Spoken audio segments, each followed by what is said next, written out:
So here we have the Toyota Yaris on an 18 plate. I'm going to start off by hopping inside the car and running through some controls first of all.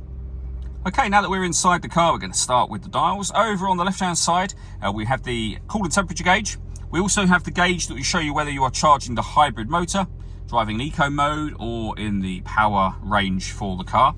On the right-hand side, we have the speedometer and fuel gauge. In the middle, a digital readout for the speedometer. And below that, the total miles for this car, which are 15,933. You can change information in that section using buttons on the steering wheel for various bits of driving data, and those buttons in question are just here. We have cruise control beneath that, and then stereo controls on the left-hand side. The stereo itself is over in the center, just here.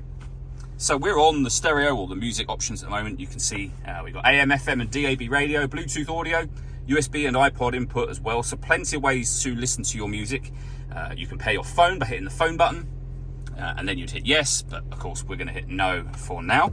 And if you put the car into reverse, you'll also see a full colour reversing camera as well.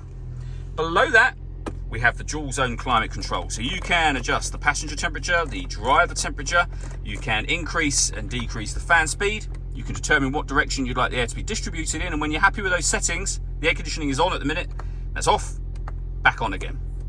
Or you can hit auto. In doing so, the car will now maintain those temperatures by taking full control of the fan speed and the direction of the air for you. Any manual adjustment will take auto off and allow you to put it back on your own settings here. We have a USB and auxiliary input for your music just there, a 12-volt charging socket, 2 cup holders, and then the gear lever for the fully automatic gearbox. Down here, we have the button for traction control, so you can turn that on and off. You can put the car in eco mode, and if there's enough charge, you can force the vehicle into electric vehicle mode. In fact, it's just gone into electric vehicle mode anyway, naturally, and you can tell that it has by the fact that it says ready, so you know the car is turned on, and EV to let you know it's in its electric mode at the moment. The last thing I wanted to show you is the satellite navigation just here.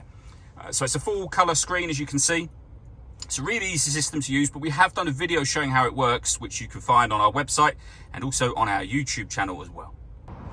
All that leaves me to say is thank you for taking the time to watch this video. If you'd like to come and see this ULEZ compliant car for yourself and have a test drive, please feel free to call either of our MJA sites. We'd love to hear from you soon.